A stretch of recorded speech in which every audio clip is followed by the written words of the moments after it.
Everybody,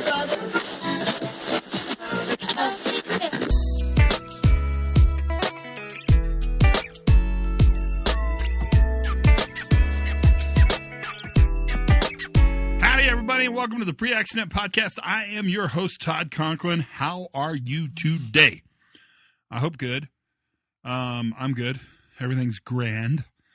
Lots of excitement in my life because there's yet one more big fat trip I have to go on. It seems to always be kind of one more trip, but it's been, now knock on wood. Did you hear that? That was a knocking on wood. I've had really good airline luck.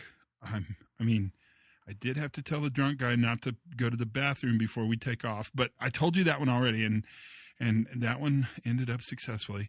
So generally speaking, if I had a list of complaints, I don't know if I have any. The world's crazy, but we can talk about that more on another additional podcast for sure. Today's fun. You're going to like today's podcast. It's my friend Jim Kleinstuber. I call him Jimmy. I've called him Jimmy for years. And he's the slip, trip, and fall guy. You remember him. He was last on 3 years ago. And I wanted to bring him back on because he says the machine's changed a lot. And we had a great conversation. It's funny. It ended up really a conversation about translating mature BBS programs to a more new view, which I did not see coming. I'll just say that out loud. That was a mysterious event for me. But I think it's a really good conversation. I think you're going to enjoy it. Things are good, and everything is grand as far as stuff's going. I mean, I'm super impressed with what's going on. And, man, the recent visits I've had out in the field have just been amazing. So that's good as well. So let me shut up. I'm just kind of yammering now because it's always fun to talk to you. I really enjoy this time we have together. I'll just say that to you so you know it. Let me go on and actually put the podcast in. So let's talk to Jim Kleinstuber about slips, trips, falls, and transferring BBS programs to a much more new view. I think you'll enjoy the conversation. Here's Jimmy.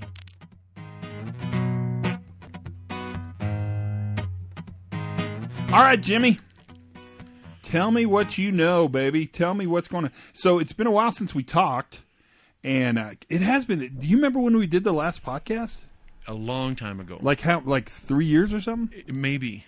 Both my experience with the slip, trip, fall simulator and industrial biodynamics has come a long way in that length of time. Right now, I've certified over 300 trainers in the process from a lot of different companies. Been to the UK, been to Sweden.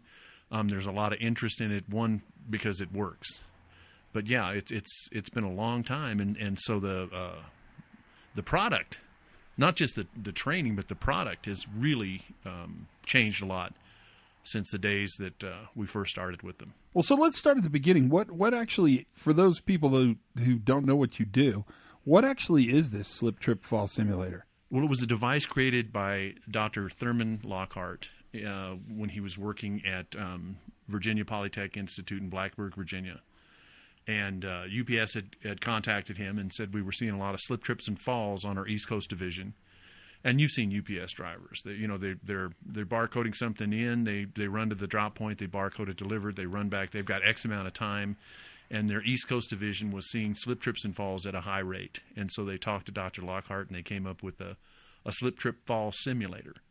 And basically, they trained their East Coast division, and they saw a 70% reduction in slip, trips, and falls in their East Coast facilities in the first year. And so that got UPS's attention. You and I were working at Los Alamos at the time, and I've still got the video, which is hilarious, where you went down to United Parcel Services in Maryland. You got a visit there. You got a ride, what we call a ride on a simulator. And are you serious? Oh, I still got the video. It's not the video. That's horrifying. I know it's scary. When you put a person on the simulator, you call that a ride? That's what I call it. Yeah, I love that. Take a ride on a simulator. Sorry, I interrupted. Go ahead. No, there was a lot of things that have changed since those days. They actually put Pledge on the floor, Pledge furniture polish, and had you walk out on the floor in your street shoes with furniture polish on your shoes. And we did that at Los Alamos until it became a condition where you're going, if we keep putting furniture polish on people's shoes and say we're going to clean them, somebody's going to walk over here and hit a slippery surface and fall, and that'll be the end of this. And so right now we shifted from pledge to, at one point in time, we started using water because they reconfigured the tiles on the floor. They're now tempered glass, and they're tempered glass with a membrane in them, so if they do break, because they will break, they shatter in one piece. And so it's not, you don't have shards of glass everywhere. And then one of my clients at one point in time, I mean, you know how it is, Todd, you go out to train people, you're thinking, I'm going to train them, and they usually train you. It's been my experience that my trainers, I'm the one that's benefiting the most from the training, not necessarily them. And you and I used to work in an R&D environment, and I asked my trainers, do you understand what R&D means? And they're going, typically they say research and development. And my take is, no, rip off and duplicate. So what we want them to do is rip off and duplicate, make it make my training applicable to your site. And one of my trainers at one point in time said, why don't you use Dawn dishwashing liquid on the floor? And it was genius. It really was. It was like, you're kidding me. I had not thought of that. And so we mixed a little bit of Dawn with a spray bottle of water. And basically that becomes the surface lubricant. With the sliders on the shoes that we put on and the surface lubricant, the coefficient of friction is about 0. And so... and you know the science behind that, right? The science behind it, it's pretty simple. You want me to tell you? Yes, sir. Soap makes water wetter. Oh, right. How's that, huh? Oh, thank you. No charge. And we... I've done a few. I don't know if I should be. Can I mention a potential client? Sure, it's fine. As long as it's fine with the client, it's fine with me. Well, I don't necessarily have their permission, but they called me, Procter & Gamble, and I started telling their safety person about what we were using, and I said we use Dawn, and of course they were just thrilled because Dawn is a P&G product. Yeah, I bet they were. They were super happy, I bet. Now, it's also brought up some other issues because I've worked at some of the other DOE facilities. And you walk in with dishwashing liquid and you're saying, we're going to use this on the floor. And I'd been gone from the laboratories for too long because now you have to have a waste profile.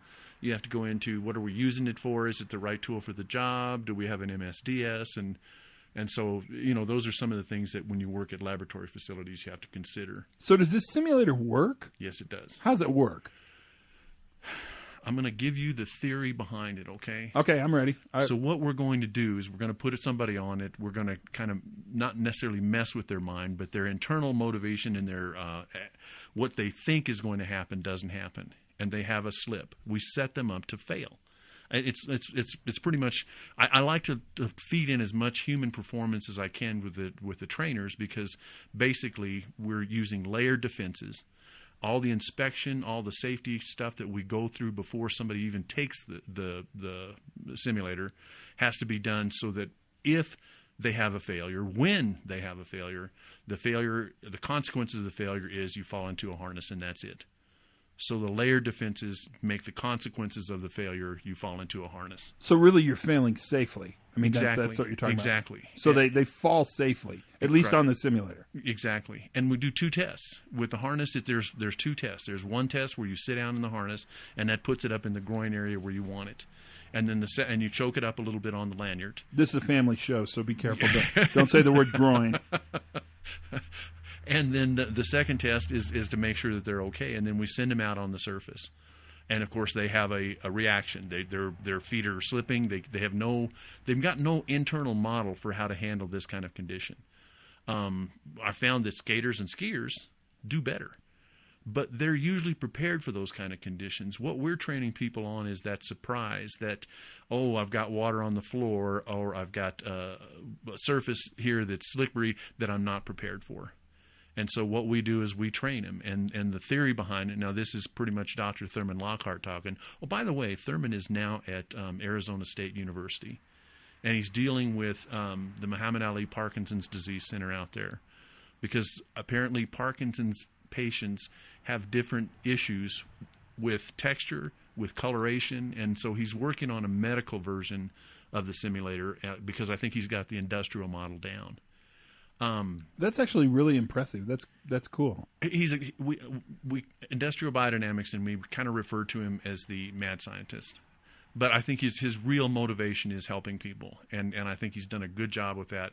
And so I'm kind of riding on his coattails. But basically what we're doing is we're putting somebody on the simulator. They find out that their model doesn't work, and we introduce a new model. And what I say to my trainers is we're adapting the internal modal modulation via cognitive intervention. Okay, do you know how many times I had to say that on an airplane? Adapting the internal motor modulation via cognitive intervention. Adapting the internal motor modulation via cognitive intervention. Exactly. That makes sense. Well, and you know, it's not anything I expect my trainers to do. And basically, when it comes down to it in application, we're not replacing the cognitive. The worker, the trainee, is replacing the cognitive, the adaptive, by repeated perturbation. So what we do is we introduce new changes. We introduce new techniques. Some of our clients, we do step overs. We do a ramp system. One of our clients said, you know, can we replicate broken concrete? And so the system now has at least 4 accoutrements. Nice. That's French.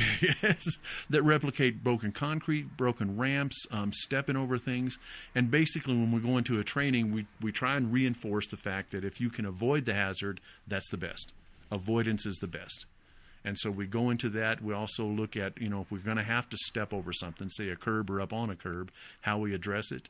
And then we reinforce three-point contact. And three-point contact, stepping over something on a very slippery surface, is pretty impressive, Todd, because I generally have my trainers hold out their hand palm down and have the trainees put their hand over that palm, not grabbing it, not holding on to it, but just applying a little bit of pressure on three-point contact, and the difference between stepping over something using three-point contact is amazing. Hence handrails. Exactly. Handrails, the getting in and out of the car. That's another thing I try to, you know, I kind of, you know, you come up in the training a lot, and they don't know you, but but your name comes up periodically, and I talk about human performance in parking lots, because that's where a lot of our clients have slip, trips, and falls, getting in and out of the car. And so I try and say, well, you know, have you ever looked at a snowy parking lot? You know, everybody parks in between the lines, and then the snow comes down, and then the next day they park in the same place. Instead of shifting all the cars 5 feet to the left or to the right, we're creatures of habit, and so we still park in the same places and thereby get out on the same snowy surfaces. And so it's, guys, let's change it a little bit. Let's step out, park the car over 5 feet, park the car left 5 feet, and then that way you're stepping out onto pavement and not slippery surfaces. So the company buys this simulator unit, and then they set it up, and then you come and actually certify. Well, you train, you really educate the trainers, and you train the trainers on how to train. He says using the word train 3 times in one sentence, 4 times actually, and then you certify the trainers to be trainers, right? Correct. Now, we started a new model where we're doing training as a service, because there are some sites that are not big enough to actually have the cash to spend on a model. And so some sites, this has just come up this year, where we're actually going to go out, we're going to install a model, or we'll take the traveling version that Industrial Biodynamics has, and we'll train people on site, because there's value to this. And so there's one method there. I don't know if you recall in Los Alamos, when you and I were there, they put one on a trailer, a flatbed trailer. And there were a whole lot of issues wrong with it, because the overhead crane where the trolley ran was held up by a post on one end and a post on the other. So if somebody got going too fast, they ran into that post. Plus, I think, if I remember that one, and I kind of do, the optical signals you were getting from that post at the end meant you didn't walk normally. Exactly. But when I was on the simulator that was open at the ends, you know, when you look out, I guess infinitely, you look past the simulator, then your brain thinks that you're actually going someplace. Correct. As opposed to being trapped in kind of a little zone or whatever you'd call that. Some of the first models that we were using for one of the power companies were put in the back of a aluminum box, a trailer, tractor trailer rig.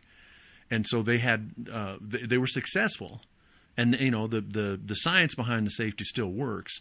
It was just harder for the trainees to see what was going on, to start to learn from the other people's coaching efforts.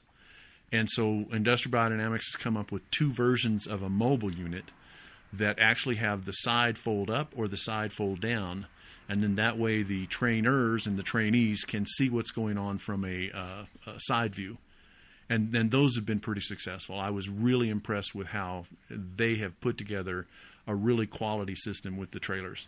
Do you think it's worth it, honestly? Yes, sir. Why?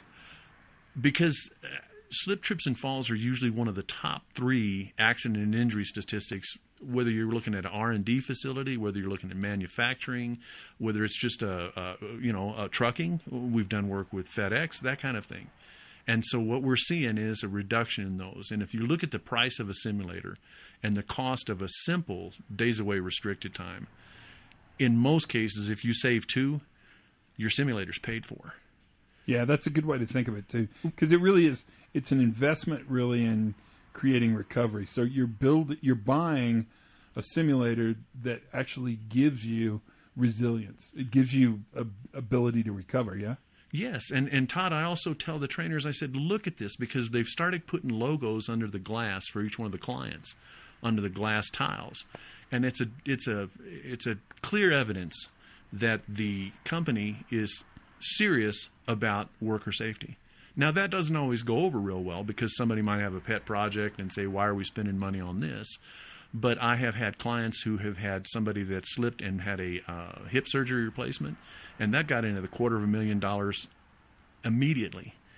But what's more important is the health and safety of the individual, how they feel, how people are. We're hurting people, and that's really where my passion is to make the people safer. Do big, tough, rough, rugged workers like it? Will they do it? Some will, some won't. Oh, that was a cheesy answer. You never know. I have had people, Todd, get on the simulator, and it's about 20 foot long, and go from one end to the other and say, get me off this thing. I've seen big, tough dudes get on it, and I mean beads of sweat coming down their head. You don't know what's going on in their mind. And so you just kind of have to feel them out, sit down in the harness again, really coax them through it. Some people you have to tell jokes to.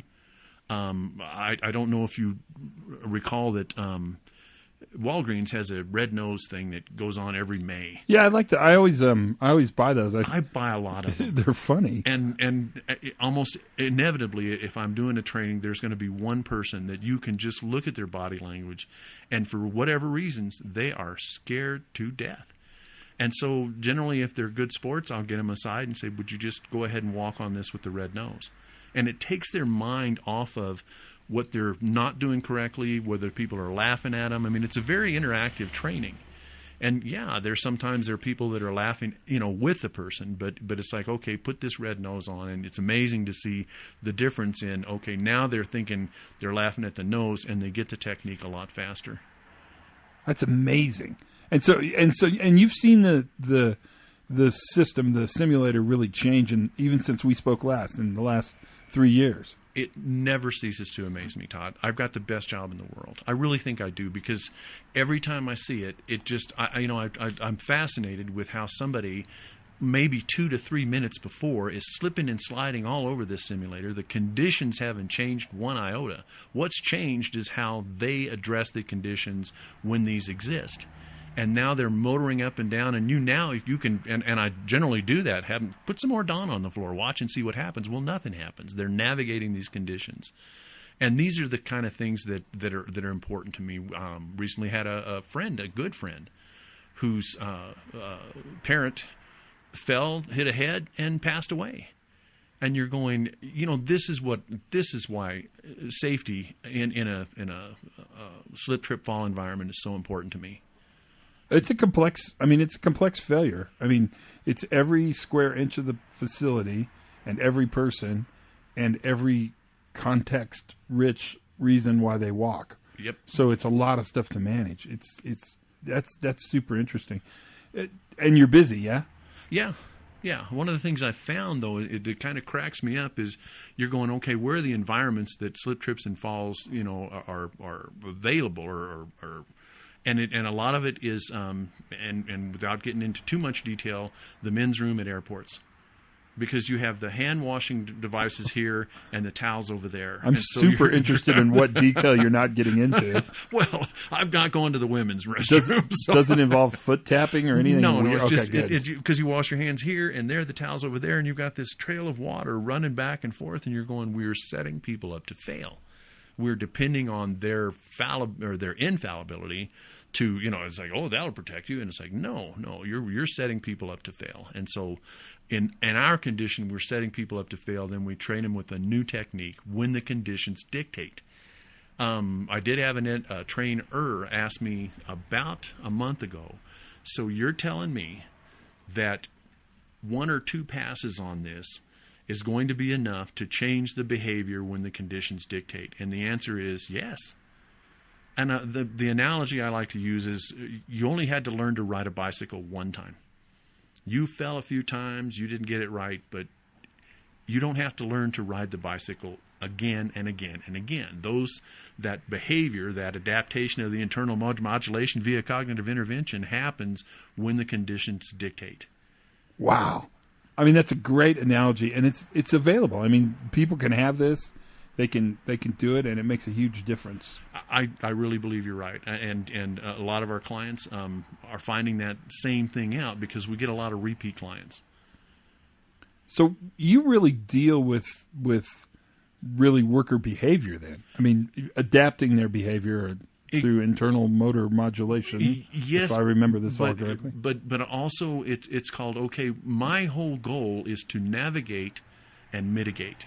So you navigate the condition and you mitigate it so the next person doesn't have to find out the hard way that there's a slippery surface on the floor. And that comes from my behavior background, behavior-based safety background, where it's like, okay, we told him something was going to happen. We told him, and when something happens, like, see, we told you so. It's like, no, what we're trying to do is navigate the condition, get off the surface, and then mitigate it so the next person doesn't have the slip, trip, and fall. So that really brings me to something we didn't really talk about talking about anything, so I don't feel too guilty.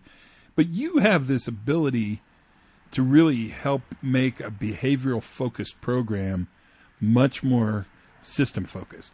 I mean, I watched you do it at Los Alamos. What's that secret? Because that's something I think you bring to the world that I think is pretty valuable. You can take a mature behavioral-based program and actually move it towards the new view, move it into safety too. I mean, and you're very effective at it. Have you thought about doing that? Well, I do it in this training, right? But yeah. You're right. I mean, but you could go into a company that's got a mature behavioral-based safety program and actually help move that program to the next level. And the next level is not more behavior controls. The next level is more mitigation. It's the system's influence. Yeah, identifying the conditions that are controlling the behaviors. Are you available to do that? I've never even thought about this. Absolutely. I mean, are you helping companies do that? Yes. Wow. So that you're kind of in a way, I've never put this together. In a way, the slip, trip, and fall simulator is actually a perfect example of moving finding that sweet spot between behavioral modification, which we know is important, and actually the mitigation part, the system condition identification to actually make a system better. When you do that with a BBS program, what do you do? Let me answer part of that because let me tell you what I observed you. You took a behavior observation card and actually slowly over time started adding a lot more condition identification. So when people went out and did peer-to-peer observations, they looked, I don't want to say less, they looked more at condition identification than they were looking at sort of safe and unsafe acts. Is that fair? I think you're absolutely right. I mean, because the conditions are going to cause a behavioral change one way or another. If you've got safer conditions, guess what? They're going to work safer. If you have conditions that I'll give you what I might think is a good example. At the end of the simulator, there is a carpet, a safe zone on each side. And so the person gets to that safe zone and they stop. Well, that's a transition area. And you see transition areas a lot in businesses where somebody comes in, their feet are wet, they've got snow on them, they stomp on the carpet, and then the next step, there's where the problem is. And so when we're teaching people about how to get through the transition areas, it's called keep walking through that. And then again, turn around and see what the problem is. The problem is that we are putting water on the floor and we're not taking care of it. And so you see a lot of slips, trips, and falls. They get to that transition area, and that's where they have that failure, where they fall into a harness. I mean, that's really the failure model. Yeah, failing safely. I mean, Yes. we talked about that pretty early. Wow. Wow. This is so the idea that you can actually help a company that's got a BBS mindset, right, and a BBS program. You bet. Move that BBS program into the new view. That's remarkable. I mean, and the simulator is a really good. Wow, what I thought would be a discussion on the simulator is actually really a discussion on moving a behavioral focused program to a much more systems focused program. How do people? I think everyone should call. How do people contact you? I can give you my information. Yeah, that's or what I they can want. Look at my website. It's workplacesafetyadvisors.com. Workplacesafetyadvisors.com. Correct. Okay. They can also call Industrial Biodynamics or in Biodyn.com. Yeah, that's fine. But how can they call you? That would be Workplace Safety Advisors, and my phone number is area code 505. We're in the 505. The big 505. The Yes. 505, brother. 604-0896. That's the only phone I have. Say that again because I screwed it up. Area code 505-604-0896. I like the idea of the simulator. I always have. I think it's brilliant.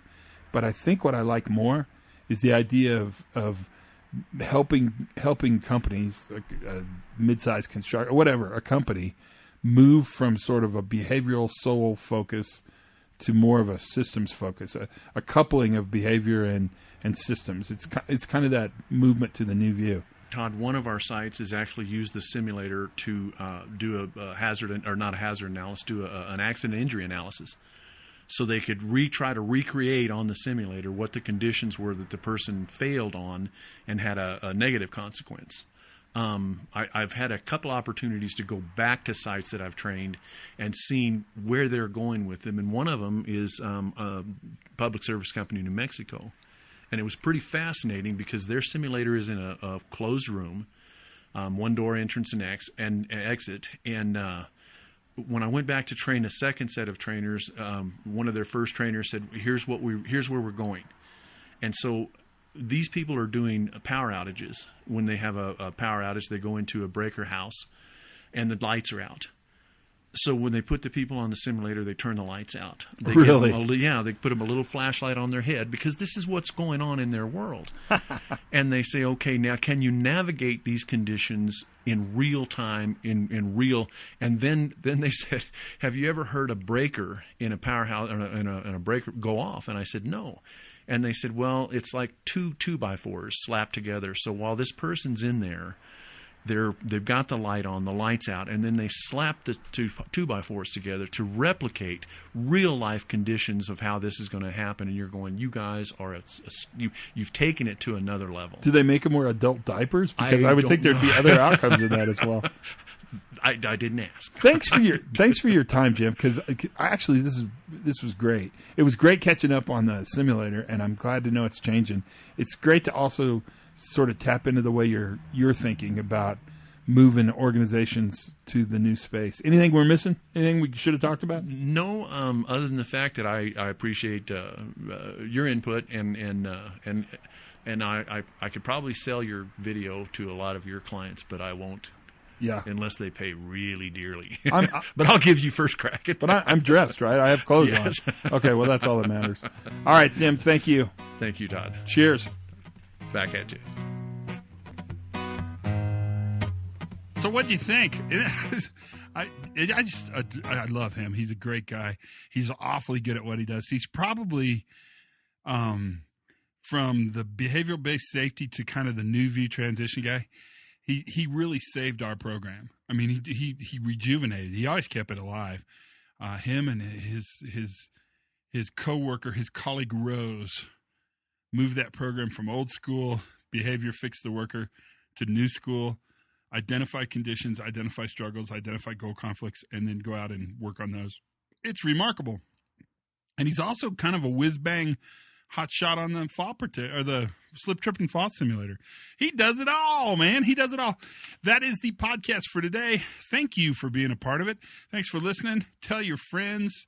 Tune in. Subscribe. Do all that cool stuff. Enjoy October because it's always fun. I hope you get what you need. Have as much fun as you possibly can. And for goodness sakes, be safe.